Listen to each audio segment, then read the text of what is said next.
बघत असतात ते काय असतं. चालू केलं. जय भारत, जय महाराष्ट्र. बऱ्याच दिवसाचं हा विषय माझ्या मनात घोळत होता की यापासून आपण अनेकांच्या शिव्या खाण्यापासून वाचू. कारण माझ्या मनात काय आहे ते माझ्या कदाचित लिखाणातून, माझ्या वागण्यातून, माझ्या भाषेतून मी अनेकांना, विशेषतः ब्राह्मण समाजाला दुखवतो असं अनेकांना वाटतं.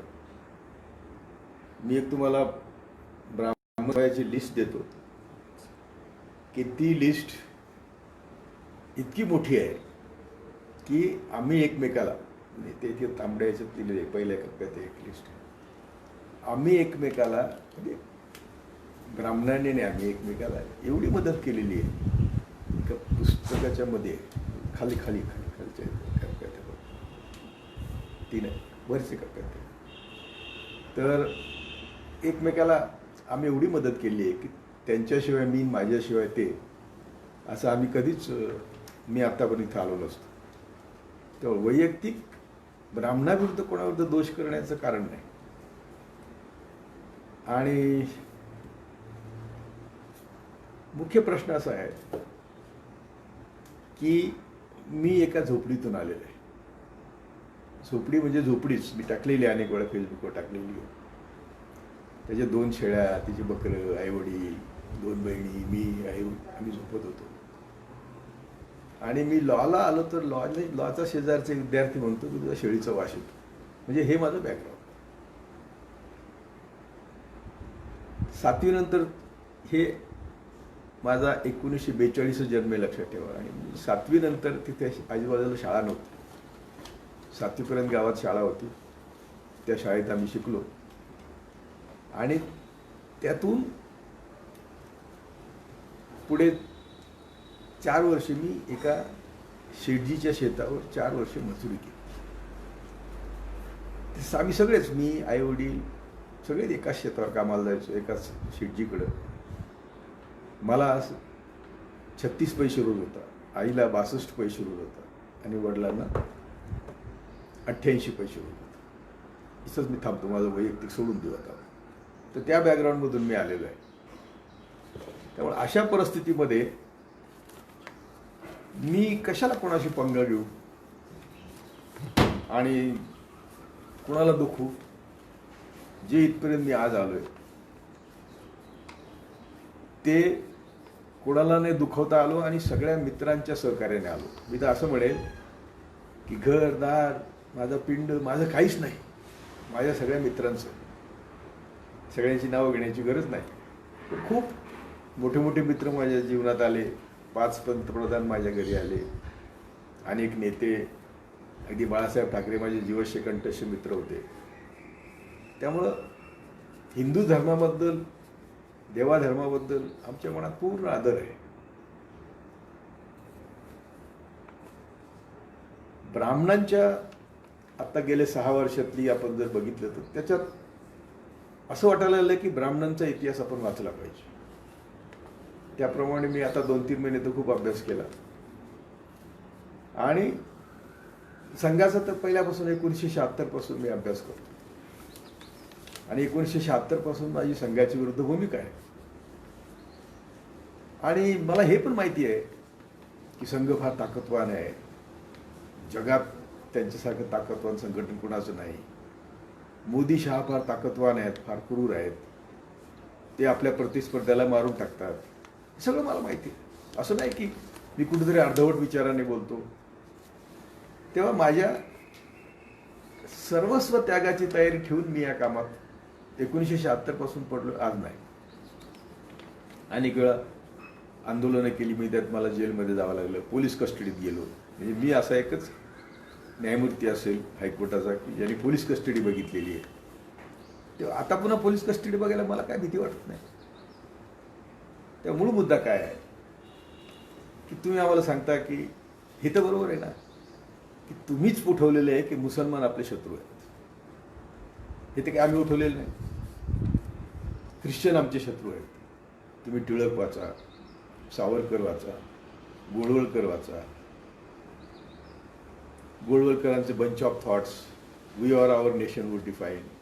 सावरकरांचं हिंदुत्व 1923 सालचं आहे.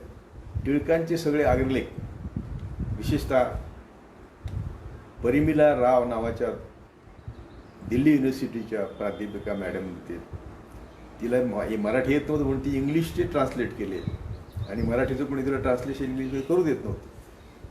तेव्हा तिने पण लिहिलं आहे की टिळक हे फक्त 1.5% लोकांचे प्रतिनिधी होऊ शकतात. 98% लोकांचे ते विरुद्ध होते. तरी ते लोकमान्य कसे? तर आपला इतिहासच आहे, जो भट्टमान्य तो लोकमान्य. आपण एक पहिल्यापासून तुमचा इतिहास घेऊ की तुमचे कोणी आर्य आले, कोणी चित्पावन ब्राह्मण आले, कोणी समुद्रकिनाऱ्यावर आले, कोणी आले. हे इतिहास सगळे मी वाचून झालेत, माझे पळून पेलेलं आहे. तो मुद्दा नाही. उलट आम्ही म्हणतो की तुम्ही आमचेच आहात, पण तुम्ही आम्हाला तुमचे समजायला तयार नाही ना. हा खरा वाद आहे. तुमच्याबद्दल आकस नाही, तुम्ही फार विद्वान होता, तुम्ही फार देशाचं कल्याण केलं, कबूल आहे. आज तर तुम्ही सगळ्यांना बरोबरचा दर्जा द्या ना. हे संविधान आहे आणि या संविधानाप्रमाणे आपला कारभार देशात चालला पाहिजे की नाही? नाही ना चालत. संविधानाला तुम्ही गुंडाळून ठेवले. पहिली गोष्ट, संविधानाचा तुम्ही विरोध केला. डॉक्टर बाबासाहेब आंबेडकरांना विरोध केला, त्यांचे पुतळे जाळले. ते काय झालं की तुमच्या दुर्दैवाने तुम्ही गांधींचा खून केला. ज्यांनी कोणी केला, संघटनेने केला, नथुराम गोडसेने केला. सावरकरचा हात होता, सावरकरचा क्लिअर कट हात होता. नंतरचं कमिशन येते म्हणतं नुसते टेक्निकल ग्राउंडवर सोडले. आम्ही आयुष्यभर क्रिमिनल केसेस चालवल्या. टेक्निकल ग्राउंडवर लोकांना सोडवलं की अप्रुव्हरचा एव्हिडन्स आहे तर त्याला कराबोरेशन नाही आहे वगैरे वगैरे. त्यामुळं तुमच्या मनात संपूर्ण भारताची जनता कधीच नाही. कुठलाही नेता घ्या तुमचा, त्याची सर्वसमावेशक बुद्धी असणाऱ्या काही नेत्यांची मला नावं सांगा आणि मी त्याची दुसरी बाजू तुम्हाला सांगतो. आपल्या देशामध्ये ख्रिश्चन धर्म कधी आला? 50 साली आला. कुणी घेतला? ब्राह्मणांनी घेतला. नमुंद्री ब्राह्मण म्हणजे टॉपमोस्ट ब्राह्मण त्यांनी घेतला 50 साली. इस्लाम धर्म कधी आला? 630 साली. कुणी घेतला? नमुंद्री ब्राह्मणांनी घेतला. म्हणजे तुम्ही सर्व धर्म घेतले, तुम्ही त्यांना इथं आश्रय दिला. बरं, परदेशातून लढाई करून आपल्याकडे कोण आलो? मोहम्मद बिन कासिमला कोणी बोलवलं? तुम्हीच बोलवलं. का बोलवलं? तुमच्या विरुद्ध किती लोकांनी आंदोलन केलं? कारण आम्ही हिंदू विरुद्ध आंदोलन नाही म्हणत त्याला, आम्ही त्याला ब्राह्मण्यवादाविरुद्ध आंदोलन म्हणतो. मग गौतम बुद्ध असतील, महावीर असतील, सगळे लिंगायत धर्माचे असतील, चक्रधर स्वामी असतील, किती नावं सांगू, कबीर असतील, तुकाराम असतील, ज्ञानेश्वर असतील, यांनी सगळ्यांनी तुमच्या ब्राह्मण्याविरुद्धच आंदोलन केले. तर हे सगळी आंदोलन आणि ते आंदोलक, अगदी संत तुकाराम महाराजांना तुम्ही पुष्पविमान आणलं. संत रोहिदास म्हणे प्रकाशात विलीन झाले, देवदर्शन घेताना प्रकाशात झोत आला, त्यात विलीन झाले. कबीराला मारलं. बुद्धाला विषबाधा झाली. छत्रपती शिवाजीचं तुम्ही सांगितलं गुडघे रोगाने मध्ये. छत्रपती शिवाजीबद्दल परदेशी बातम्या काय आहेत की त्यांना विषबाधा झाली, त्यांना वांत्या झाल्या. हे ब्रिटिश पोर्तुगीजांच्या बातम्या आहेत. आणि छत्रपती शिवाजी काय हिंदू धर्माचा टिळा लावून फिरत होते काय? छत्रपती शिवाजी पोर्तुगीजचा गव्हर्नर म्हणतो 1666 साली. महाराज किती वर्ष होते? 30-35 वर्षाचे होते. ते म्हणतात की महाराजांची तुलना फक्त जगज्जेत्या अलेक्झांडरवरच होऊ शकते. तुमचे लगेच लोक म्हणतात अलेक्झांडर जगज्जेता नव्हता, परंतु छत्रपती शिवाजीची त्यावेळची कीर्ती अशी होती की ते जगात नंबर 1चे योद्धे होते. जगात नंबर 1चे. त्यांचं राज्य काय होतं? सर्वसमावेशक, तुमच्या मनुस्मृतीला धक्का देणारा पहिला राजा की ज्याने आपल्या सगळ्या रयतेला बरोबरीचा दर्जा दिला. जात धर्म पंथ मानला नाही. सर्वात महत्त्वाच्या पदावर मुसलमानांना बसवलं. तर मुद्दा असा होता की मोहम्मद बिन कासिमला तुम्ही का बोलवलं? तुमच्याच हिंदू राजाविरुद्ध लढायला बोलवलं आणि सांगितलं की आमच्या वर्णव्यवस्थेला हात लावू नकोस, बुद्ध धर्माचा संहार कर, बुद्ध धर्मियांचा. बुद्ध धर्मियांची मुंडकी उडवून झाडाला लटकून तुम्ही त्याला बक्षीस देत होते. सम्राट अशोकाचं राज्य कसं बुडवलं, पुष्यमित्र शृंगाचा काय इतिहास आहे, सगळ्याचा म्हणजे कुठेही तुम्ही देशाच्या विकासात भर घातली असं मला तर उदाहरण सापडत नाही देशात. एखादं उदाहरण ते रामन वगैरे काय एखादं संशोधन केलं असेल, पण जगाच्या मान्य आम्ही कुठे आहोत? तुम्ही आम्हाला स्वतंत्र विचार करू दिला नाही. कायम स्वर्गाची भीती, लालूच नरकाची भीती, 33 कोटी देव, जातीयता, वर्णव्यवस्था, मनुवादी व्यवस्था, याच्यात आम्हाला अडकून ठेवलं. त्यामुळे तुमचे इतिहास सांगण्यात काय गैर आहे? जो घडलेला इतिहास आहे घडला तसा. आम्ही काय आता मी चांगलं पुस्तक प्रोड्यूस करून सांगतोय की पेशवाईतल्या मौजा काय आहेत, मौजा. तर हे म्हणतात की खोटा इतिहास आहे. हा इतिहास कोणी लिहिलाय? हा इतिहास महात्मा फुलेंचे डावे उजवे हात कृष्णाजी भालेकर, त्यांचा मानसपुत्र मुकुंद पाटील, आणि लिहिण्याचा पिरियड आहे पेशवाईतल्या काळातला पिरियड आहे. पेशवाईमध्ये लिहिलेलं आहे की पेशवाईचं काय चाललं होतं. एक शेवटचं पान वाचून दाखवतो तुम्हाला मी की तुम्ही काय होता रे, तुम्ही ऐकून का घेत नाही? तुम्हाला खरं सांगितलं राग काय येतो? तुम्ही ते यशवंतराव होळकरांचा भाऊ मारला म्हणून यशवंतरावने तुमच्यावर स्वारी केली आणि 25/9/1802 साली बाजीरावाचा त्याने पराभव केला शनिवार वाड्यावर. त्याला काय मिळालं रे? तुमच्या सगळ्या रांडांचे, मला बोलू नये, ब्राह्मण स्त्रियांचे दागिने पोतेचे पोते भरून, आणि 4 पोती भरली होती. आचारी पानके उन्हाळ ब्राह्मण स्त्रियांच्या मोहाने जमलेले होते, ते शेंड्या दोऱ्या बांधून त्याने बुडवलं वगैरे, सोडून द्या. पण रोकड रक्कम किती मिळाली? कोट्यवधी रुपये रोकड रक्कम मिळाली. हे एक उदाहरण दिलं तुम्हाला मी. आता हे तुम्ही सगळे ब्राह्मण सगळे काही एक नाही. तुम्हाला माहिती आहे, काही उत्तर हिंदुस्थानातून आले आर्य, चित्पावन इकडून समुद्रकाठावरून आले. चित्पावन ब्राह्मणांना देशस्थ ब्राह्मण काय किंमत देत होते रे पेशवाईपूर्वी? उलट पेशवाईमध्ये चित्पावन ब्राह्मण तुमचा द्वेष करत होते. सह्याद्री खंड नावाचा ग्रंथ वाचलाय का तुम्ही? सह्याद्री खंड. त्या सह्याद्री खंडाचे घराघरात जाऊन या पेशव्यांनी प्रती काढल्या सह्याद्री खंड जाळण्यासाठी. कारण त्या खंडात चित्पावनावर टीका होती आणि चित्पावन ब्राह्मणच नाहीत असा तुमचा, कारण ते बाहेरूच आलेत. त्यामुळे त्यांनी तुमचा द्वेष केला आणि तुम्हाला त्यांनी कधी ब्राह्मण मानलंच नाही. आज सगळे ब्राह्मण चित्पावनाच्या मागे आहेत.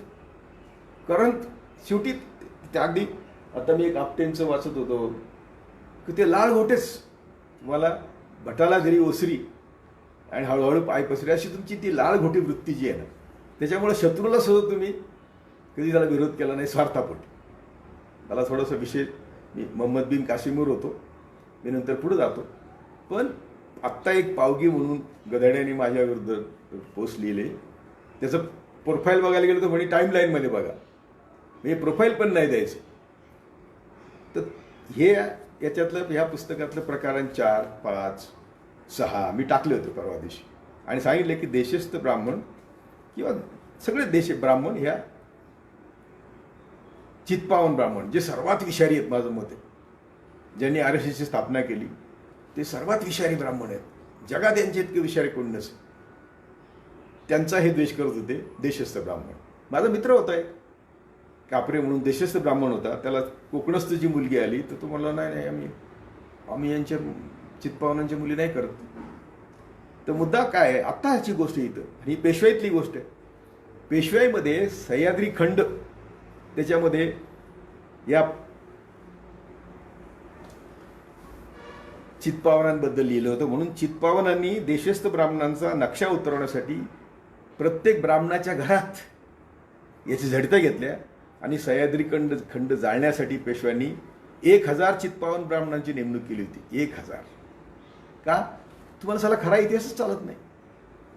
तुम्ही खोट्या इतिहासाने या देशाला एवढं फसवलं की खरा इतिहास तुम्हाला सहनच होत नाही.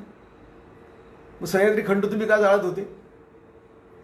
तर सह्याद्री खंडात तुमच्यावर म्हणजे चित्पावनं काय असतं ते, त्यामुळं ग्रंथ असतील ते सरकारी हुकुमानेच कोकणस्थ चित्पावन ब्राह्मणे नीच आहेत असे सह्याद्री खंडात वर्णन होतं. तो सह्याद्री खंड तुम्ही घराघरातून तुम्ही काढून जाळण्याचा प्रयत्न केला. सगळे खंड तुम्ही जाळू शकता का? ते आहेतच खंड आता. आणि कुठलाही इतिहास आता गोपाळ हरी देशमुख पेशवाईवर लिहितात. दातिरीन, दीक्षितीन सगळ्या ब्राह्मणांच्या बायकाची नावं घेतात. त्या कशा नागड्या पोहायच्या, ते कशा पेशव्यांचे आणि कुठला पेशवा कर्तबगार निघाला? तुम्ही बाजीरावचा इतिहास लिहिला. बाजीरावच्या सगळ्या लढाया मल्हारराव होळकर लढला. आणि त्या मल्हारराव होळकरांनी एक पुस्तक दाखवत जा तुम्हाला. म्हणजे मग ते मल्हारराव होळकरांनी हा 12 वर्षाचा होता बाजीराव.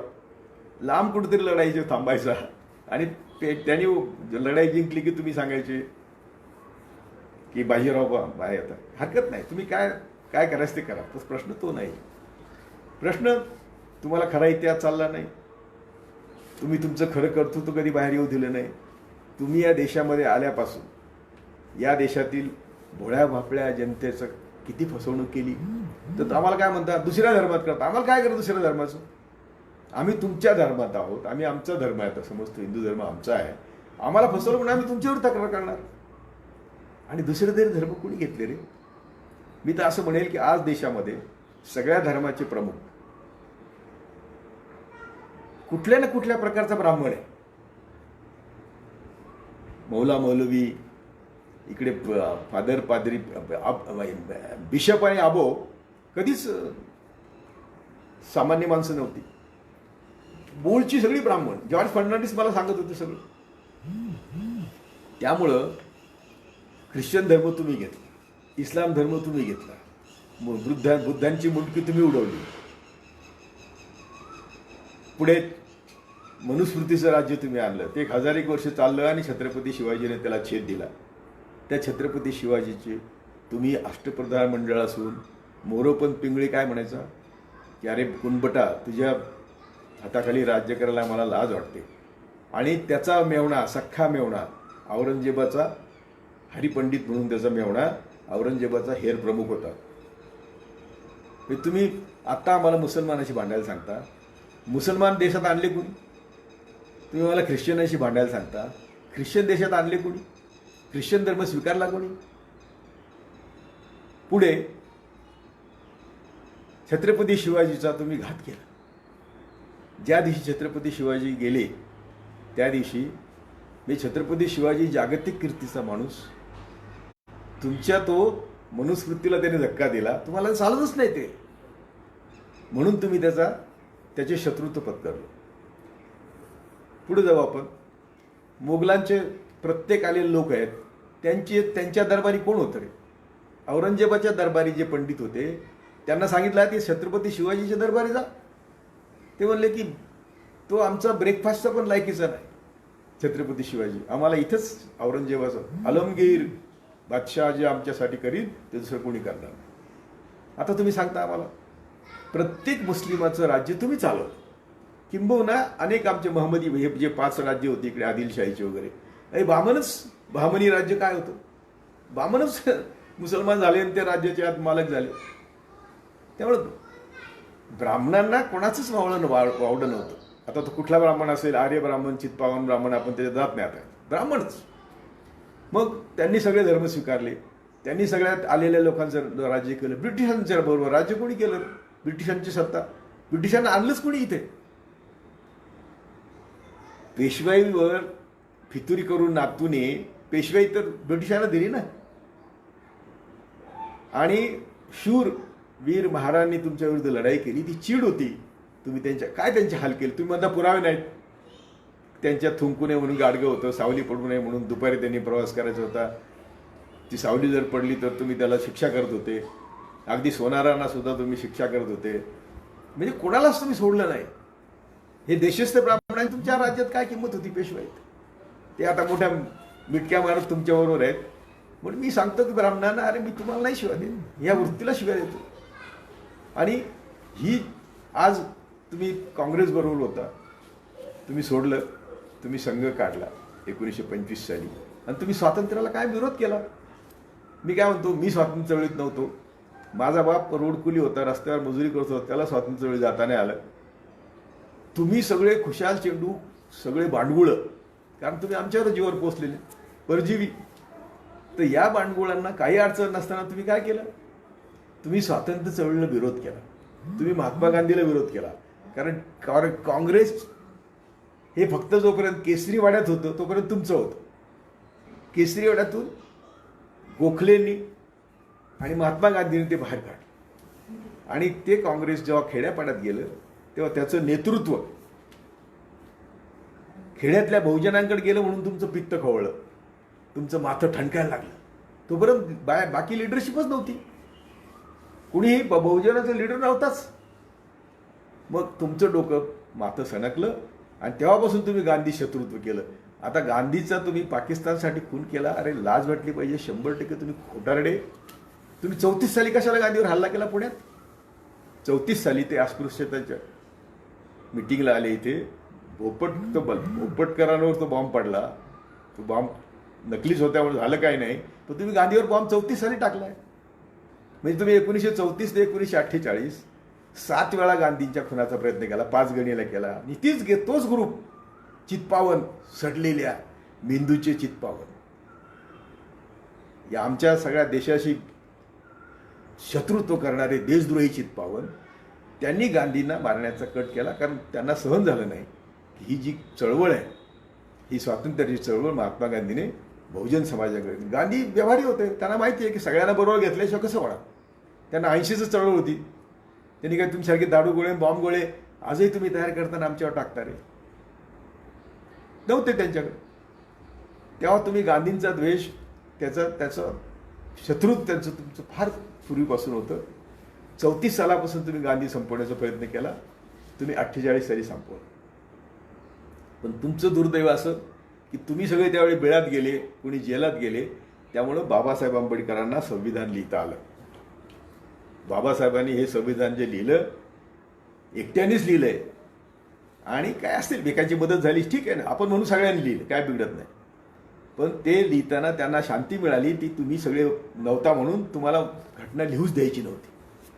तुम्हाला स्वातंत्र्य मिळाल्यावर, म्हणजे बाबासाहेबांनी एक घटनेचा मसुदेचा आग्रह धरला होता. ते असं म्हटले की येणारे सगळे संसद ही तुकड्यांच्या किंवा भांडवलदारांच्या ताब्यात असेल. ते म्हणत होते की ब्राह्मण्यवाद आणि भांडवलशाही हे आमचे शत्रू आहेत. हे त्यांनी 1935-36 सालापासून भूमी घेतली, आम्ही पण घेतलेली. आमचे 2 शत्रू आहेत, पण त्यातलं तुम्ही फार विषारी शत्रू आहेत. भांडवलदारांचं आम्ही बघून घेऊ. तेव्हा काय झालं मग की त्यांनी ते घटना लिहिली, सर्वांना बरोबरीचा दर्जा दिला. अरे प्रस्तावना आहे ना, ती प्रस्तावना म्हणजे संविधानाचा आत्मा नाही, जगाच्या प्रस्तावनेचा आत्मा आहे तो. सर्वांना सामाजिक आर्थिक न्याय, राजकीय न्याय, सर्वांना बरोबरीचा दर्जा, हे सगळं. याहीपेक्षा महत्त्वाचं तुम्हाला सांगतो की त्यांनी जे मूलभूत हक्कात आणायचं होतं, त्यांना ते काय म्हटले की येणाऱ्या संसद तुमच्या बटीक असतील. बटीक आजही तुमची संसद बटीकच आहे ना. त्यामुळं माझ्या श्रमिकांचं, महारांचं नाही, जातीचं नाही, माझ्या श्रमिकांचं मी आर्थिक शोषण ते करतील हे थांबवण्यासाठी मला आज ह्या तरतुदी करायच्या. काय तरतुदी होत्या त्या तरतुदी होत्या की अन्न, वस्त्र, निवारा, आरोग्य आणि शिक्षण यासाठी लागणाऱ्या सगळ्या वस्तू त्या आम्हाला ना नफा ना तोटा बेशिसर मिळाल्या पाहिजे. केली होती की नाही त्यांनी सगळ्यांची आर्थिक शोषणातून सुटका. तुम्ही आडवे पडले सगळे. तुम्ही काय केलं, तिकडे जेव्हा घटना तयार होत होती तेव्हा गोळवलकर उत्तर प्रदेशात देश पेटवत होते. अनेक भट देशभर मुसलमानांच्या वस्तीत जाऊन जाळपोळ करत होते. तुम्ही म्हणताय पाकिस्तानची फाळणी गांधींनी केली का? पाकिस्तानच्या फाळणीची बीज टिळकांनी आणि सावरकरने रोवली. एखादं वाक्य टिळकांचं असेल ते सोडून द्या. टिळकांनी जो मुसलमानाच्या द्वेषावर लिहिलंय ते फार महत्वाचं आहे. दलितांच्या द्वेषावर लिहिलंय. दलित मी अस्पृश्यता पाळणार नाही हे शपथ घ्यायला टिळकांनी नाकारलेली आहे. आणि आंबेडकरांनी मूकनायक काढलं होतं, त्या मूकनायकची जाहिरात द्या केसरीत म्हणून सांगितलं त्यांनी. म्हणजे अगोदर आमचे 2 शब्द लिहा तर लिहिले नाहीत, जाहिरातीसाठी 2 पाठवली, जाहिरात पण छापली नाही. एवढा द्वेष होता तुम्हाला बहुजनांचा. तर आपण घटनेचं बघू की घटनेमध्ये मग त्या तरतुदी आल्या नाहीत. बाबासाहेबांचा आग्रह धरला की मला या माझ्या श्रमिकांचं शोषण, दोन्ही सामाजिक आर्थिक राजकीय शोषण येणाऱ्या पार्लमेंटने करू नये म्हणून मला तरतुदी करायच्यात, त्या मूलभूत हक्कात आणायच्यात. त्या त्यांना मूलभूत हक्कात आणता आला नाही. स्टेट्स अँड मायनॉरिटीचा मसुदा तयार आहे. त्या मसुद्यावर मी 6 डिसेंबर 1985 औरंगाबादला भाषण केलं. तर माझ्यावर बिचाराने, आता गोळवलकर नाही आहे, ते माझे पुढे मित्र पण झाले, तर त्याने आग्रह लिहिला की बाबासाहेबांच्या मनात जी घटना होती त्यांनी काही ती कोळशे पाटलाच्या कानात सांगितली होती का? अरे हरामजाद्यानं, किती अपप्रचार करायचा, आमची किती बदनामी करायची. जेव्हा ते पुस्तक होतं आणि ते पहिल्या व्हॉल्यूममध्ये आहे आता की बाबासाहेबांना हे सगळं मूलभूत हक्कात आणायचे, ते आमचे सगळे हक्क, ह्या ज्यामुळे आम्हाला अन्न वस्त्र निवारा कोणी शोषण न करता मिळाला असता, तो तुम्ही होऊ दिला नाही. ते मार्गदर्शक तत्वातून आणलं. मार्गदर्शक तत्व आहेत जगात कुठल्या घटनेत आहेत का? बघा, कल्याणकारी योजना आहे आणि त्या कल्याणकारी योजना राबवायचं राज्यकर्त्यावर बंधन आहे. त्याचं पहिलं आर्टिकल म्हणतं की यात दिलेल्या सगळ्या तरतुदींचा विचार करूनच नवीन कायदा करायचा असतो. दुर्दैवाने काय झालं, सगळ्या कळीच्या संस्था तुमच्या ताब्यात, न्यायसंस्था तुमच्या ताब्यात, IB तुमच्या ताब्यात, CBI तुमच्या ताब्यात. एक भाऊ RSSचा प्रमुख, तर दुसरा भाऊ IBचा प्रमुख. एक भाऊ, एक सासरा आहे RSSचाच प्रमुख, तर जावई पोलीसचा प्रमुख. त्यामुळं सगळी सत्ता तुमच्या ताब्यात.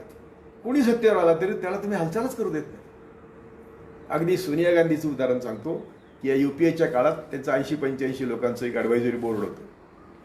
त्यांनी 2 कायदे तुम्हाला प्रपोज केले होते की लिंचिंगच्या विरुद्ध आपण कायदा केला पाहिजे. लिंचिंगच्या विरुद्ध त्या सुद्धा भीत असतील तर ते आता कबूल करणार नाहीत, परंतु हे आमच्याकडे रेकॉर्ड आहे. त्यांनी सांगितलं की बॉब लिंचिंगच्या विरुद्ध आपण कायदा करू. त्या 85 लोकांमध्ये त्यांनी असं सांगितलं मॅडमला की मॅडम तुमच्या राजकारणाचं काय होणार? मॅडम म्हणलं माझ्या राजकारणाचं काय व्हायचं, उद्या पण मॉरली तुम्हाला काय वाटतं तो व्हायला पाहिजे. म्हणून त्यांनी तो कायदा ड्राफ्ट केला. तुम्ही सगळ्यांनी मिळून केला, त्यावेळेस कोण असतील तिथे. तो कायदा काँग्रेसने पार्लमेंटमध्ये मांडला नाही. मोदी शहा विरुद्धच्या सगळ्या ॲक्शन्स तुमचेच सगळे तिथे भटुकडे अधिकारी असल्यामुळे योग्य ते काँग्रेसनी पावलं उचलली नाही. कारण कोणाचं राज्यातलं राज्य तुमचं असतं. म्हणून जे जे देशात वाईट होतं त्याला जबाबदार मी तुम्हाला धरतो. तुम्ही कसं बसं स्वातंत्र्य आम्हाला एक 70-72 पर्यंत आम्हाला एन्जॉय करून दिलं, ठीक आहे, आम्ही शिकलो, आमची पहिली पिढी शिकली. 4 वर्षानंतर मी 7वीला शाळेत आलो, परत 8वीला. मी वर्गात 18 वर्षाचा होतो, बाकी सगळी मुलं 14 वर्षाची होती. आणि का आलो तर यशवंतराव चव्हाणांनी त्यावेळेस जाहीर केलं. आमच्या सगळ्या मराठा नेत्यांना म्हणतो, अरे साल्यांना तुम्ही करा हे काहीतरी. यशवंतरावांनी त्यावेळेस जाहीर केलं की माध्यमिक शिक्षण मोफत, आणि ज्यांचं उत्पन्न 900 रुपयाच्या आत आहे त्यांना माध्यमिक शिक्षण मोफत. त्या स्कीममध्ये मी परत आलो शाळेत. आलो तर काय झालं, राहुरी शुगर फॅक्टरीवर एक कॉलेज शाळा होती आपली, टपरीत पत्र्या शाळेत शाळा करायची. 8वी 9वी 2च वर्ग होते. तर 8वीत मी सारखा पाहायला यायला लागलो. मार खाल्लेला, मजुरी केलेला, 4 वर्षांनी मोठा. तिथे चीफ केमिस्ट होता आत्रे म्हणून, त्याची मुलगी सुषमा माझ्या वर्गात होती. ती बिचारी असली, आज तिला मी नमस्कार करतो. आणि दुसरा चीफ केमिस्ट होता कुलकर्णी म्हणून, चीफ इंजिनियर, त्याचा मुलगा अवधूत माझ्या वर्गात होता. तर ते दोघं 2ऱ्या-3ऱ्या नंबरवर यायचे, मी पहिल्या नंबरवर यायचो. तर ते दोघं तक्रार करायला आले शाळेत, केवढा ब्राह्मण, केवढा द्वेष, तुमच्या काय बापाचं होतं का देश, तुम्हीच फक्त सही करायचं. तक्रार करायला आले. त्या मॅडम म्हटल्या, त्या मॅडम CKP होत्या.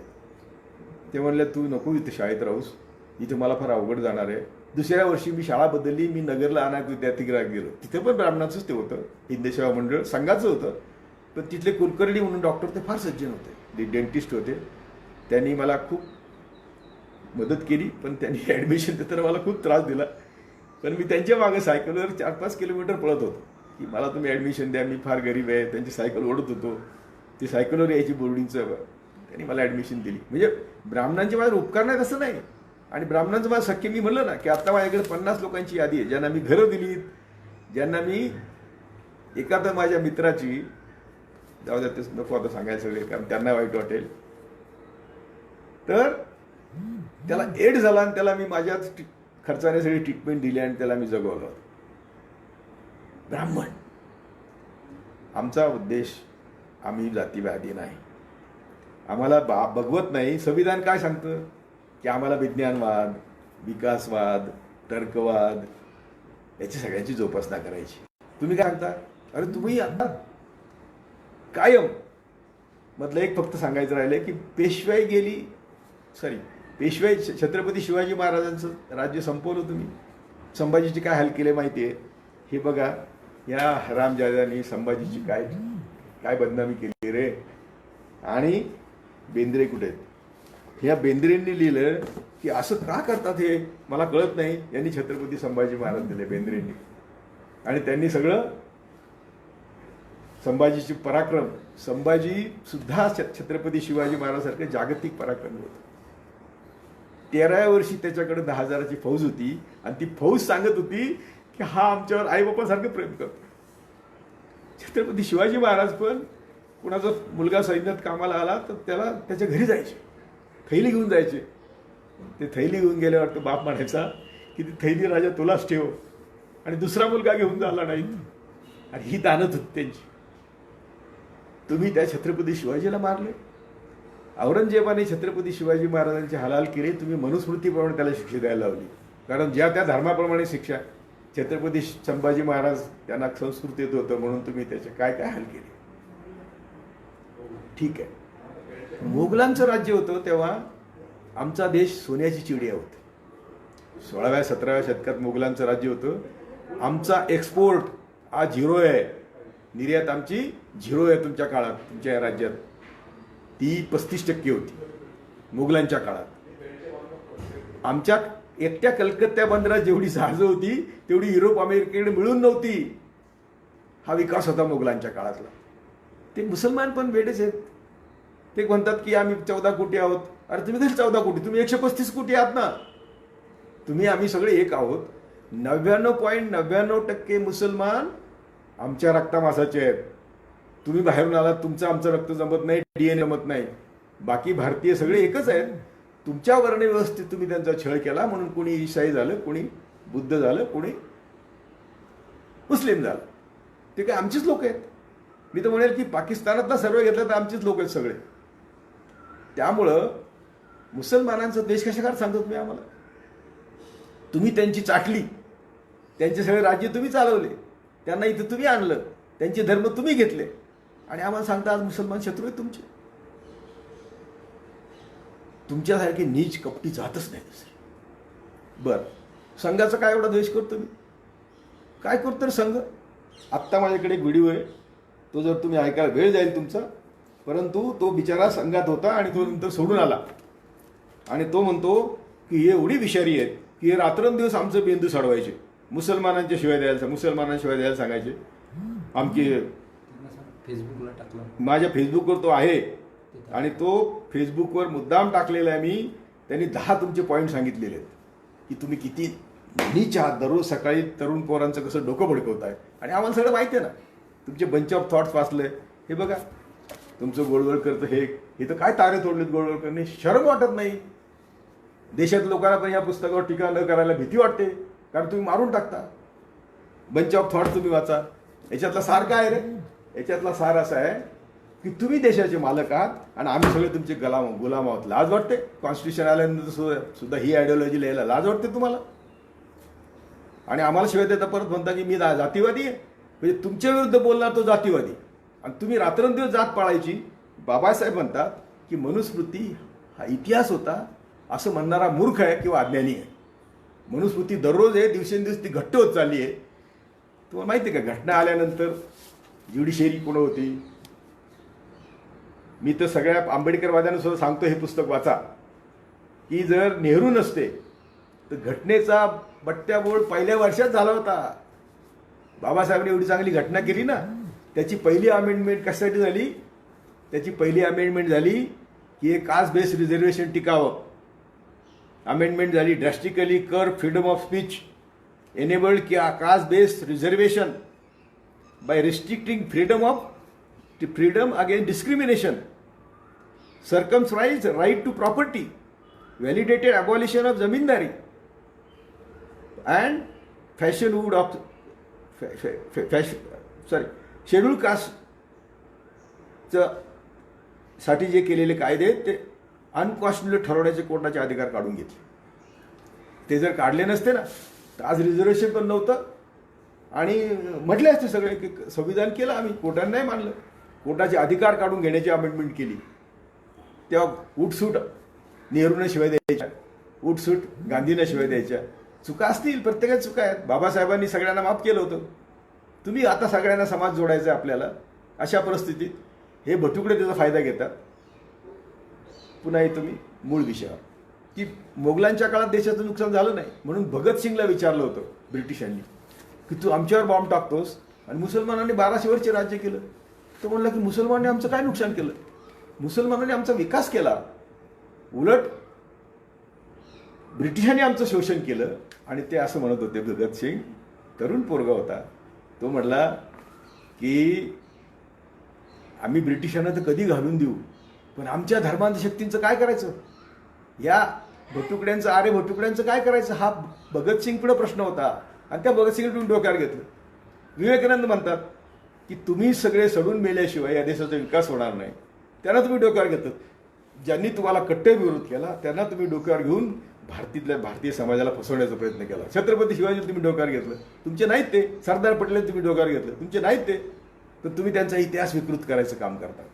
लोकांना जसं आता सांगितलं ना, सह्याद्री खंड घराघरातून काढून जाळायचा. अरे सगळ्यांना अशाने काही इतिहास बदलतो का रे? पण तुम्ही केलं ना ते. तेव्हा आता आपण लक्षात ठेवलं पाहिजे की आम्ही तुम्हाला विनंती करतो. खूप अजून बोलायला, आमचा मित्र म्हणतो थांबा आता, त्यामुळं आम्हाला थोडंसं बंधनं येतात. पण तुम्ही पेशवाईवरची पुस्तकं वाचा ना. तुम्ही काय केलं पेशवाईमध्ये? असं कुठं राज्य करतात का रे? सगळी तिजोरी फक्त भटांना जेवायला आणि त्यांच्या बायकांना तुमच्या बरोबर झोपायला. दुसरं काय केलं तुम्ही राज्यात? कोणाचं कल्याण केलं तुम्ही? आणि आत्तापर्यंत तुम्ही कोणाची कल्याण केली? तुमची सगळी जर पुस्तक ही बघा, आमचा एक मित्र आहे शमशुल इस्लाम, त्याने हिंदू नॅशनलिझमवर पुस्तक लिहिलं. अरे एवढं तुमची चिरफाड केली ना, की तुमची चिरफाडची तुम्हाला काहीच नाही करा, तुम्ही ते बोलू देत नाही कोणाला. तुम्ही कशाला जाऊ द्या ना, जाऊ द्या. ह्या दीनदयाळ उपाध्यायच्या नावाने तुम्ही योजना सुरू केल्यात. हां, याला तुम्ही काय केलं रे? अरे ह्याच्यावर तर खुनाचा संशय वाजपेयीपासून सगळ्यांचा होता. म्हणजे तुम्ही संविधान आलं, एक 7-8 वर्ष गप बसलात आणि तुम्ही जे वळवळ सुरू केली 70 साली पासून तुम्ही पुन्हा ॲक्टिव्ह झालात. आणि ॲक्टिव्ह होऊन इंदिरा गांधीची विरुद्ध वादळ उठवलं. इंदिरा गांधीची विरुद्ध वादळ उठवलं. तिला ती एका बाजूने तुम्ही दुर्गा म्हणायची, दुसऱ्या बाजूनी तिचे पाय कापायचे. त्यांना तुम्ही सळोकी पळ करून सोडलं. जयप्रकाश नारायण नावाचा माणूस तुम्ही उभा केला. तुम्हाला माणसं उभी करता येतात. हजारेच तुम्ही उभं केलं होतं 2012, 13, 14ला भ्रष्टाचार मुक्त भारत करायचा. तुम्ही सगळे जाणतात, तुम्हाला शरम वाटली पाहिजे. भ्रष्टाचारी भारत करण्याचं पाया तुम्ही घातला.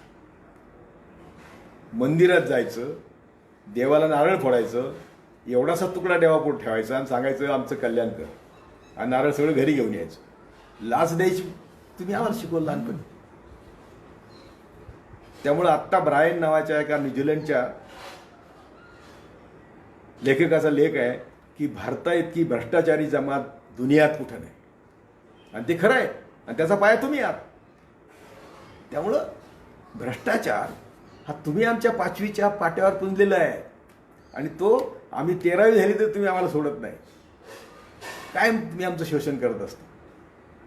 त्यामुळं हे कधी थांबणार? तुम्ही आमच्याबरोबर, आम्हाला तुमच्याबरोबर दर्जा देऊन आम्हाला तुमच्यावर का घेत नाही? कुठल्या आरक्षणमध्ये कुठला माणूस आमचा कळीच्या संस्थेवर जाऊन बसला सांगा तुम्ही मला. आरक्षणाने कोण कळीच्या संस्थेत जाऊन, पॉलिसी मेकरमध्ये कोण जाऊन बसलाय? फक्त तुमच्या गुलामगिरी पत्करून सगळे दलित नेते एक तर ब्राह्मण्यवादाचा आणि भांडवलशाहीचा स्वीकार केल्याशिवाय ते निवडून येत नाही. ते निवडून येतात आंबेडकरवादी जे जे म्हणून कोणी सत्तेवर असतील त्यांनी ब्राह्मण्यवादाशी आणि भांडवलशाहीशी तडजोड केली म्हणून तिथे जाऊन बसतात. आणि ते तुमचे मांडलिक म्हणून, ताटाखालचं मांजर म्हणून. म्हणजे तुम्ही जसं आत्तापर्यंत लाळघोटेपणा करून समाजाचा घात केला, तर ते तुमचा लाळघोटेपणा करून आमच्या समाजाचा घात करतात. ते अशा परिस्थितीमध्ये आता 2014 पासूनचं एक 5 मिनिटं घेतो मी, जास्त घेत नाही. अर्धा तास बोला. कारण 2014 पासून तुम्ही राज्यावर आहात.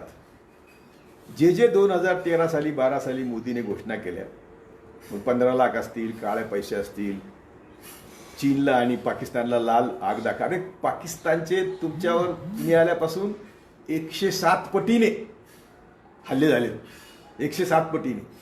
पण तुमचा मीडिया तुम्ही काय केलं, आल्या किंवा येण्यापूर्वीच भांडवलदार तुमची युती, मीडिया सगळा अंबानीने अदानीने सगळ्यांनी विकत घेतला आणि तो एक शब्द मोदीला प्रश्न विचारत नाही. लोकशाहीमध्ये हे 4 जे घटक असतात यांनी प्रश्न विचारायचे एकमेकाला. न्यायसंस्था एक प्रश्न विचारत नाही, मीडिया एक प्रश्न विचारत नाही. आणि मोदी जे कबूल करतो ते फक्त कबूल करतो आणि त्याच्यावर पुन्हा बोलतच नाही. जे कबूल केलं 2014 साली 13 साली सत्तेवर येण्यापूर्वी, ते 2019च्या इलेक्शनमध्ये होतं का त्याच्यावर काही अकाउंटिंग होतं की मी 15 लाख दिले नाहीत, किंवा मी तुम्हाला 2 कोटी नोकऱ्या दिल्या नाहीत, किंवा पाकिस्तानने आमची मारली तरी आम्ही काही करू शकलो नाही. आता चीन लाल आग दाखवायचं म्हणतो, चीनला लाल आग दाखवतो. आता किती किलोमीटर आत आले चीन लोक. आणि मग पुन्हा काय म्हणायचं, मग नेहरूंनी नाही केलं का? मी टाकली काल पोस्ट. नेहरूंनी, तुम्हाला हीच सवय की तुम्ही जिथे अपयश खाताय, मार खाताय, मग ते काँग्रेसने नाही केलं का? अरे काँग्रेसने जे केलं, या चुका केल्या, त्यामुळे तुम्हाला लोकांनी निवडून दिलं ना. तुम्ही लोकांना फसवलं की आम्ही काँग्रेसपेक्षा चांगले आहोत. मी सांगत होतो की काँग्रेसपेक्षा ही 1000 पट नीच आहे. काँग्रेस चांगली आहे. काँग्रेस निदान दररोज मारामाऱ्या नाही करत, मॉब लिंचिंग नाही करत, गौरक्षकांच्या नावाने मारत नाही. बीप आणि बीपचं सुद्धा स्टोरी, अरे किती खोटं बोलत होते. बीपच्या व्यापारात सगळे हिंदू आहेत आणि मोदी आल्यावर बीपच्या व्यापारात आमचा नंबर 1 आहे जगात. आणि आम्हाला इकडे गाय कापू देत नाही. आम्हाला इकडे, म्हणजे आम्ही तर कापतच नाही, पण तुम्ही अशा इतक्या फसवणुकीच्या गोष्टी करता. सगळे सार्वजनिक उद्योग तुम्ही एक उभा केला नाही, एक नवीन कॉलेज किंवा युनिव्हर्सिटी काढली नाही. ज्या युनिव्हर्सिटीला अजून विद्यार्थी नाही त्याला 1000 कोटी देणगी दिली अंबानीच्या. म्हणजे शिक्षणाचं तुम्ही वाटोळं केलं. तो जावडेकर आमचा मित्र मिनिस्टर झाल्यापासून काय फुगलाय, तो काय म्हणतो, बघा तुम्ही हजारो लोक, कोट्यावधी लोक रस्त्याने पायी चालले. तो म्हणतो की लॉकडाऊन आहे, आता बघा रामायण बघत बसा. तुम्ही मुद्दाम रामायण सुरू केलं. तुम्ही रामायण सुरू केलं त्यावेळेसच मी बोंब मारली होती मागे 85 साली, की तुम्ही रामायण सुरू केलं हे पुन्हा वर्णव्यवस्थेचं पुनर्जीवन करण्यासाठी केलं. आणि त्याची परिणिती तुम्ही बाबरी मशीद पाडण्यात केलं. तुम्ही तोपर्यंत देशाला, म्हणजे जयप्रकाशच्या नावाने तुम्ही पहिल्यांदा देशात अशांतता आणली. जयप्रकाश आले, ते राज्य करू शकले नाहीत, ते गेले बिचारे. परंतु त्यांचा सुद्धा वापर केला. आणि तुम्हाला जिथं एक किंवा 2 खासदार मिळत होते तिथं तुम्ही तिथं घुसलात. तुम्हाला 3 मिनिस्ट्री मिळाल्या, संरक्षण मिळालं, तर मोसादची संघटनेशी RSSचे लोक जोडले. प्रमोद महाजनचा मित्रा नावाचा PA मोसादचा ट्रेनी होता.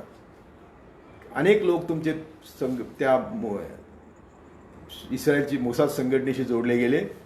ते वाजपेयी परदेश मंत्री झाल्यावर. आणि ते स्वतः काय म्हणायचे की मी लग्न नाही केलं, पण मी काय ब्रह्मचारी नाही. याचा अर्थ काय? हे तुमच्या हिंदू धर्मात बसत होतं काय?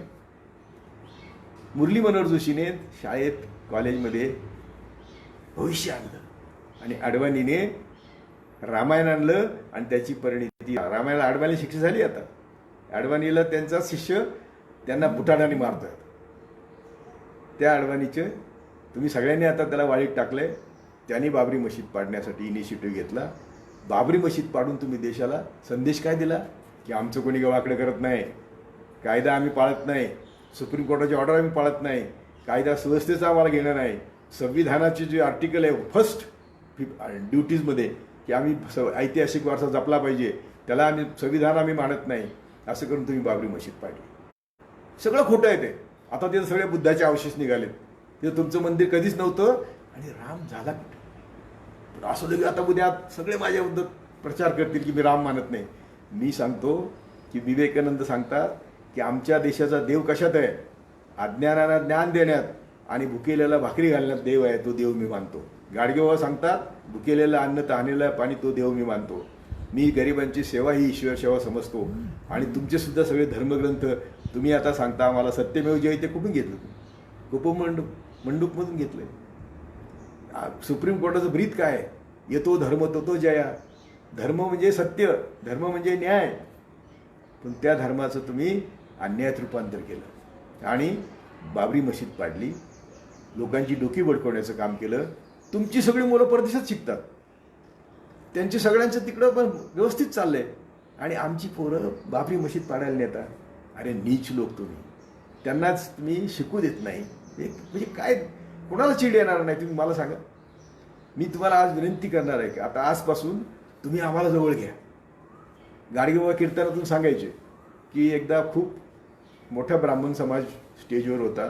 नेहमी ब्राह्मणच असतो स्टेजवर आणि कीर्तन चाललं होतं. बाबा खाली बसले होते, म्हणजे स्टेजवर ते कोपऱ्यात बसायचे. खालून जनतेने सगळं कीर्तन संपल्यावर बाबा तुम्ही बोला म्हणून सांगितलं. बाबा म्हणले मी काय बोलू बाबा, मी फक्त एकच विनंती करतो यांना की तुम्हाला आणि मला यांनी ब्राह्मण करून घेतल्याने सगळे प्रश्न मिटतील. माझं तेच म्हणणं आहे की तुम्ही आम्हाला बरोबरीचा दर्जा द्या, तुम्ही आम्हाला सत्तेत संख्या जितकी आमची तितकी संख्येची भागीदारी द्या. आमचं तुमचं भांडणच नाही. तुम्ही आम्हाला कमी लेखून तुम्ही दंभाने ठुसठुस भरलेले आहात. तुमचे इतकं गर्विष्ठ कोणी नाही. तुम्हाला एवढा गर्व आहे आणि तुमचं खरं खोकलं आहे. मी 5 वर्ष हायकोर्टात जज होतो. मला मुद्दाम जे जज मी होऊ नये म्हणून संघाने पुष्कळ प्रयत्न केला. संगोट्याने तो चांदोरकर चीफ जस्टिस होता, त्यांनी कुठल्याही परिस्थितीत मला जज करायचं नाही ठरवलं. त्याची बदली केली भगवतींनी, म्हणून मी जज झालो वगैरे सोडून दे. पण मी जज झाल्यावर काय केलं, मला त्यांनी, मी डिस्ट्रिक्टमधला झोपडीमधून आलेला, माझं बॅकग्राऊंड काही नाही, मी स्वतः पहिल्या पिढीत शिकलेला वकील, मला जज म्हणून सिंगल बसवलं. पण आम्ही तुमचे बाप आहोत. पहिल्या दिवशी मी 2 जजमेंट दिले, त्याचे सुद्धा अमेंडमेंट पार्लमेंटला करावे लागले. नंतर आत्महत्येचा प्रयत्न गुन्हा नाही, हे न्यायमूर्ती सावंत बरोबर होते. ती माझी आयडिया आहे, सावंत अजून आहेत, की हा सेक्शन काढला पाहिजे, तो काढला. नंतर SK देसाईंनी बरोबर होते. एकाही ब्राह्मणाबरोबर मला प्रोग्रेसिव्ह जजमेंट देता आलं नाही. SK देसाई माझ्याबरोबर होते. तेव्हा आम्ही अर्बन लँड सिलिंगचा शरद पवारांचा कोटा काढला. आम्ही अनेक गोष्टी केल्या. ऊस त्याचे हे होते, झोन होते, त्यामुळे शेतकऱ्यांना त्रास द्यायचे. ऊस साखर सम्राट, ऊसाचे झोन काढले. जे म्हणून समाजाच्या हिताचं करता येईल ते केलं. ते करताना आम्हाला फक्त नॉन ब्राह्मण जजेसची मदत झाली. हे कधी प्रोग्रेसिव्ह जजमेंट द्यायचीच नाही. मग ते काय म्हणायला लागले, नाही कोळशा तुला 6 सेन्स आहे. ज्यांनी मला शिंगल बसवलं, माझी फजिती करायचा प्रयत्न केला, ते मला पुढे म्हणायला लागलं तुला जस्टिस करायचं 6 सेन्स. किती छळायचं. आम्ही काही जजेस आणले बहुजन समाजाचे. घोडेस्वार म्हणून दलित जज आम्ही आणला. मी आणि सावंतांनी प्रयत्न करून त्याला जज केला. त्याला घेऊन ह्या न्यायमूर्ती धर्माधिकारी, चांगला माणूस, त्याचे वडील चंद्रशेखर धर्माधिकारी आयशेवर बंद गळ्याचं कोट घालून भाषण करायचे. ते त्याला घेऊन बसले. ॲडमिनिस्ट्रेशन त्यांच्याकडे ना, मला शिंगल बसवलं त्याला घेऊन बसले आणि त्याला म्हणतात की आपली लढाई तर मराठ्यांची विरुद्ध आहे, महाराणी ब्राह्मणांनी एकत्र आलं पाहिजे. हे कायम विष चालवायचं काम तुम्ही केलं, आजही करता. मी सांगितलं की 2014 नंतर या देशात काय झालं रे? काय 370ने आम्हाला काय भाकरी मिळाली? त्या पोरींचं तुम्ही त्या 3 तलाक, तुम्हाला तुमची बायको तुम्ही नांदवत नाही, तुम्हाला लाज नाही वाटत? आमच्या हिंदूंच्या किती बायका खेड्यात बिगर नवऱ्याच्या पडलेल्या आहेत, त्यांच्यासाठी तुम्ही काय केलं? आणि हे जे आता चालत होते पायदल, हे हिंदू नव्हते तर कोण होतं? या हिंदूंचे तुम्ही काय हाल केले? तुम्ही हिंदू राष्ट्राची भाषा करता. हिंदू राष्ट्र आणून तुम्ही काय करणार? मनुस्मृती आणणार. हे कर्नल पुरोहित, प्रज्ञा ठाकूर यांचे मीटिंग काय आहेत की आम्हाला मनुस्मृतीचं राज्य पाहिजे. या मनुस्मृतीचं एवढा नीच ग्रंथ दुसरा कुठला असू शकतो का रे? आणि त्याला तुम्ही मनु ऋषी म्हणता. मनु ऋषी. आणि आता सुद्धा भागवत म्हणतो काय की मी मनुस्मृतीचं राज्य आलं तरच सगळ्यांचा विकास होईल. अरे बडव्या, 600 वर्ष, 6000 वर्ष, 5000 वर्ष तुम्ही विकास केला का मनुस्मृतीचं राज्य आणून? हे तुमच्या कर्तृत्व, हुकील करकरी, अरे एवढा चांगला माणूस होता तुमचा, तुम्ही तुमच्या माणसाला सोडत नाही. जो तुमच्या विरुद्ध जातो ना, तुमच्या माणसाला तुम्ही सोडत नाही. त्या कसाबच्या आणि इस्माईलची एक गोळी यायला लागलेली नाही. ह्या कोण हिंदुत्ववादी टेररिस्ट असतील त्यांनी त्याला मारलेलं आहे आणि त्याच्यावर खूप संशोधन झालंय. परंतु तुम्ही कधी हे पुस्तक चॅलेंज केलं काय? नाही करणार, कारण तुम्हाला माहिती आहे की चॅलेंज केलं तर ढुंगणात जाईल तुमच्याच. त्यामुळे तुम्ही नाही चॅलेंज करणार ते. तेव्हा तुम्ही आत्मपरीक्षण करा. मोदीने 2019च्या म्हणजे 14 नंतर उरी झाली. उरी सर्वात संरक्षित एअरपोर्ट आहे, तिथं आतंकवादी कसे घुसतात? पण पठाणकोट झालं, तिथं तर तुम्ही पाकिस्तानच्या लोकांना इन्व्हेस्टिगेशन घ्या, त्यांचेच आतंकवादी म्हणता आणि त्यांनाच इन्व्हेस्टिगेशनला बोलवतं. उरीमध्ये विचार करा, सगळे आतंकवादी पोलीस स्टेशनमध्ये आश्रयाला आले होते.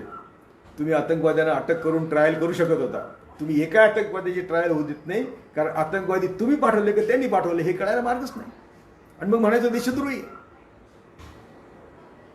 मी सर्व समाजाला विनंती करतो, आम्ही ब्राह्मणांचा द्वेष करण्यासाठी नाही.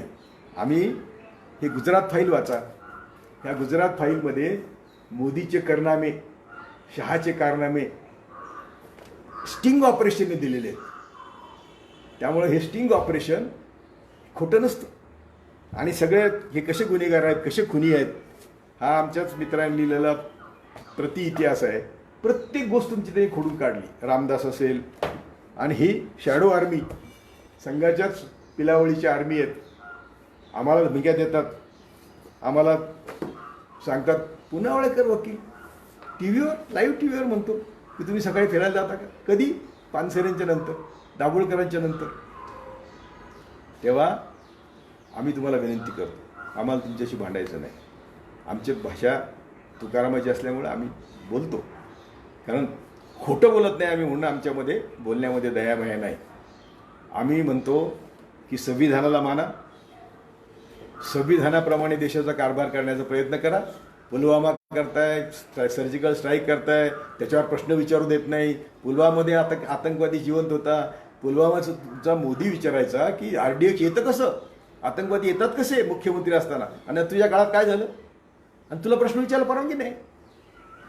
जस्टिस सावंत आणि जस्टिस कृष्णा अय्यर सारखे जागतिक कीर्तीचे जजेसने 2 महिने जाऊन, जस्टिस सुरेश वारले काल ते पण होते, या तिघांनी जाऊन तिथे 2 महिने राहून गुजरातमध्ये त्या सगळ्या दंगलीची चौकशी केली. हिरेन पंड्याची साक्षी झाली. हिरेन पंड्याला रात्री 3 वाजता सावंतांनी विचारलं, तुला भीती नाही वाटत का? तो मला भीती वाटते, पण माझं कॉन्शियस तुम्ही करता ते काम बघून मी तुमच्याकडे साक्षीला आलेलो आहे. आणि त्यांनी मोदीवर साक्षी दिली. दुसऱ्या दिवशी 4 महिन्यांनी काय असेल ते पंड्याला मारलं गेलं. आणि तो तिथला इन्व्हेस्टिगेशन ऑफिसर म्हणतो ह्या स्टिंग ऑपरेशनमध्येच आहे, मी तोंड उघडलं तर मोदी जेलमध्ये जाईल. त्यावेळी मोदी मुख्यमंत्री होता आणि तो स्टिंग ऑपरेशनमध्ये त्याने बोलून गेला. तो राजेंद्र प्रियदर्शी ATS प्रमुख आहे. तो म्हणला की मोदी असा एकच जगात माणूस आहे ज्याने सर्व वेळा सर्व जगाला फसवलं. आपण म्हणतो ना, no you cannot fool all the time all the people. त्यांनी मोदीने केलं, ते अजूनही करतो. मोदी काय करतो? लोकांनाच प्रश्न विचारतो. अमित शहा काय करतो? लोकांनाच प्रश्न विचारतो. घुसपेटी को निकालना है का नाही? अरे घुसपेटी कोण पहिल्यांदा सांग ना. घुसपेटी लोक म्हणणार पाकिस्तान धडा शिकवायचा का नाही? अरे पाकिस्तान धडा काय शिकवतो? इंटरनॅशनल प्रेशर असतं. लढाई करणं, अणुभट्ट्या खोलणं काय तुमच्या आमच्या हातात नाही. जागतिक आंतरराष्ट्रीय राज्य असतं.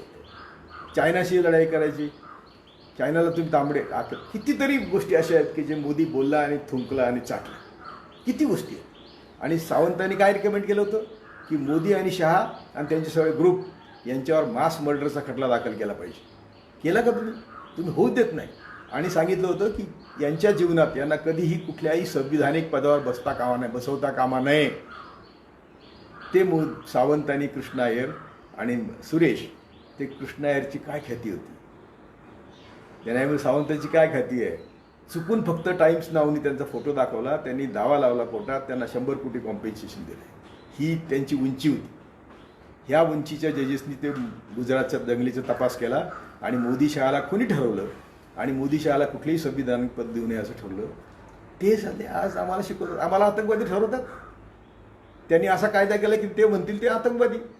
आता जे मुस्लिम पोरी, गरोदर पोरी आत घातल्यात, CAचे आम्हाला आंदोलनाचा अधिकार नाही आर्टिकल 19 प्रमाणे. आम्ही रस्त्यावर बसलो तर तुम्ही आम्हाला जास्तीत जास्त काय करू शकता? तुम्ही आमच्यावर असे खोटे खटले भरता. मी फक्त एक भाषण असं केलं, त्यात असंच आहे माझं आजही म्हणत तेच आहे की संविधानाच्या चौकटीत राहून आम्हाला आंदोलन करण्याचा अधिकार आहे, तुम्हाला खटले भरायचा अधिकार आहे, परंतु तुम्ही असे खोटे खटले भरता. त्या पोरीला जेव्हा कोर्टाने सोडलं तेव्हा दुसऱ्या चार्जशीटमध्ये शेवटचं नाव टाकलं आणि तिला पुन्हा आत घेतलं SAPA मध्ये. तुम्ही कुठे फेडणार आहे? गरोदर पुरी सध्या कोविडचा गोंधळ आहे आणि कोविडने देश बर्बाद केला. मोदीची प्रत्येक गोष्ट, नोटबंदी 4 तासाची अवधी वाटोळं केलं, GSTने वाटोळं केलं, लॉकडाऊन 4 तासाचा अवधी वाटोळं केलं. ज्यावेळी आमच्याकडे फक्त 100 पेशंट होते, बाधित होते आणि 6 लोक मेले होते, तेव्हा तुम्ही लॉकडाऊन केलं आणि म्हणतात की मोदीने यशस्वीपणे लॉकडाऊन कोविड-19ची परिस्थिती हाताळली. तुम्ही बोलाल त्याला काउंटरच काही कोणी करत ना. तुम्ही आता 3 लाख झालेत आणि तुम्ही लॉकडाऊन उठवताय, कारण तुम्ही भांडवलदारांच्या इशाऱ्यावर नाचता, त्यांना पाहिजे ते करता. तुम्ही स्वतःचं काय नाही तुमच्याकडे. तुम्ही सर्व त्यांचे हे आहात, बटीक आहात आणि तुम्ही आम्हाला त्यांच्यासाठी आमचं शोषण करता रात्रंदिवस. कोट्यावधी लोक पायी चालले, कोट्यावधी लोकांचे पायाचे छिलके पडले. ना सुप्रीम कोर्टाला लाज वाटली, ना तुम्हाला कोणाला लाज वाटली. आत्ता सुप्रीम कोर्ट जागा झालं जेव्हा ते सगळे घरी गेलेत, त्यातले बहुतेक लोक घरी पोहोचलेत. सुप्रीम कोर्टाने पिटिशनच एंटरटेन नाही केला. जेव्हा हायकोर्ट जजेस रडायला लागले, आम्हाला रडू येते, तेव्हा सुप्रीम कोर्टाने ते परत घेतलं. आणि तो काय बोलतो तुमचा तो सॉलिसिटर जनरल, तो म्हणतो ही गिधाड आहेत. म्हणजे जी गरिबांची कामं करण्यासाठी येतात ती गिधाड आहेत आणि तुम्ही भांडवलदारांचे चाटता. तुम्ही देशप्रेमी, आम्ही देशद्रोही. हे किती दिवस चालायचं? तेव्हा आज सगळ्या समाजाला विनंती करतो, आमचा ब्राह्मणांच्याबद्दल द्वेष नाही, आम्हाला त्यांच्याबद्दल कुठली असूया नाही, मोदी शहाबद्दल आमच्या मनात द्वेष नाही. आमचा जीव जळतो ते फक्त आमच्या कष्टकरी समाजाचे रात्रंदिवस लूट होते ते आम्हाला सहन होत नाही, म्हणून आम्ही जळतो, म्हणून आम्ही रडतो, म्हणून आम्ही भांडतो. मुसलमान ख्रिश्चन असा भेद करायचा. तुमच्या पुस्तकातच दिलंय की शूद्रांना कसलाही अधिकार नाही जीवनाशिवाय. जीवन शिवाय त्यांना अधिकार नाही. विकासाचा आणि शिक्षणाचा प्रश्न येतोच कुठं? त्यांना शिकू द्यायचं नाही, त्यांना जेवू द्यायचं, फक्त जेवून द्यायचं आणि त्यांना काम करायला लावायचं. हे तुमच्या बंच ऑफ थॉटमध्येच आहे, तुमच्या वी आर आवर नेशनहूड पुस्तकातच आहे. त्या नेशनहूड पुस्तकातलं एक स्टोरी सांगतो, मी बंद करतो. टिळकाने सांगितलं की we are Arctic home of Vedas, म्हणून आम्ही तिकडून आलेलो आहोत. टिळकांना खोटं कसं बोलायचं म्हणून हा महाऋषी गोळवलकर, ज्याला तुम्ही महाऋषी समजता, हा काय म्हणतो की Arctic home of Vedas, Arctic home पूर्वी बिहारमध्ये होतं, तो बर्फीला प्रदेश तिकडे सरकला आणि आम्ही इथे राहिलो. त्याच्या बापाने असा सिद्धांत मांडला, काय माणसं इथं राहतील आणि जमीन तिकडे जाईल मांडला ना. आणि तो तुम्ही त्याला डोकर घेता. तुम्ही म्हणू शकता का हे पुस्तक आमचं नाही? बंच ऑफ थॉट तुम्ही म्हणू शकता का आमचं नाही? म्हणू शकत नाही. पण हे सगळं बोलायची कोणाची हिंमत नाही. मी मरणाला भीत नाही, मी जेलला भीत नाही, माझ्या समाजाचं कल्याण करणं. नाहीतरी मी मजूर असतो, तुम्ही 6 रोजाने जर काम करत असतो, तुम्ही आता 80 वर्ष जगलो असतो का? जगलोच नसतो. जे मला आयुष्य मिळाले ते त्यांच्या आशीर्वादाने मिळाले. तेव्हा त्यांच्यासाठी काम करणं, शेवटचा श्वास घेणं ही माझी ड्युटी आहे. आणि म्हणून मी तुम्हाला, माझ्या भावांनो, मी तुम्हाला विनंती करतो की आता हा द्वेष सोडा. आम्ही नाही तुमचा द्वेष करत. तुम्ही असं भासवता की आम्ही तुमचा द्वेष करतो. आम्ही तुम्हाला खरं तुमचं सांगितलं सगळं. अजून खूप आहे सांगण्यासारखं, तर किती वेळ सांगू आता? तेव्हा तुम्ही आम्हाला बरोबर घ्या, देशाचा विकास करा. हे पुलवामा, हे सगळे सर्जिकल स्ट्राईक आणि बाबरी मशीद आणि गुजरातच्या दंगलीन, हिंदू मुसलमान बंद करा, हिंदू ख्रिश्चन बंद करा. आम्ही सर्व समावेशक होऊ. आम्ही मिळून सर्व देशाचा विकास करू. देशाचा विकास खुंटलेला आहे, इकॉनॉमी 0 आहे, मायनस आहे आमची GDP. पण सांगणार कोण? मांजराच्या गळ्यात घंटाच बांधायला कोणी नाही हो. सगळे विपक्ष, विरोधी पक्ष जे कधी कधी सत्तेवर होते, कधी त्यांनी पण भ्रष्टाचार केलेला असेल, त्यांच्या काही चुका असतील, त्याच्या फायली मोदीकडे असतील, ते सगळे गप्प आहेत. आणि सगळे आमचे बहुजनांचे नेते तुमचे चाटुकार आहेत. आम्ही असं म्हणतो की आम्हाला कोणाचा द्वेष नाही, आम्ही कोणाच्या कॉम्पिटिशनमध्ये, आम्हाला कुठलं पद नको, आम्हाला पैसे नकोत, आम्ही भिकारी चालतो. आम्हाला आजही आमच्याकडे काही नाही, तरी आम्ही कमीत कमी 10 लाख रुपयाचे किट्स वाटलेत, शेतातले गहू आणले आणि लोकांना वाटलेत. आमच्याकडे 100 मुलं आश्रमात असतात, अनाथ आश्रम आहे आमचा. आम्ही त्या मुलांना 1 पैसा न घेता शिकवतो. आम्हाला असं वाटतं की ह्या लोकांना दुसरं कोणी वाली नाही, आणि आज खरोखर देशात गरिबांचं वाली कोणी राहिलेलं नाही. अशा परिस्थितीत आम्ही काम करतो. आम्हाला विनाकारण आमचा छळ करू नका, विनाकारण आमचा द्वेष करू नका. आम्ही जे बोललो ते आमच्या पोटतिडकी पोटी बोललो. आम्ही जे बोललो ते आमच्या बहुजन समाजाच्या प्रेमापोटी बोललो आणि जे म्हणून आम्हाला वाटतं ते सत्य बोललो, याबद्दल तुमची सर्वांची पाहिजे तर माफी मागतो. पण देशाला सांभाळा, आम्हाला संविधानाच्या चौकटीत राहून आंदोलनं करू द्या, आमच्या भावना व्यक्त करू द्या. आम्हाला देशद्रोही ठरवून तुम्ही आम्हाला जेलमध्ये टाकाल, काय फरक पडत नाही. तुम्ही आम्हाला मारून टाकाल, काय फरक पडत नाही.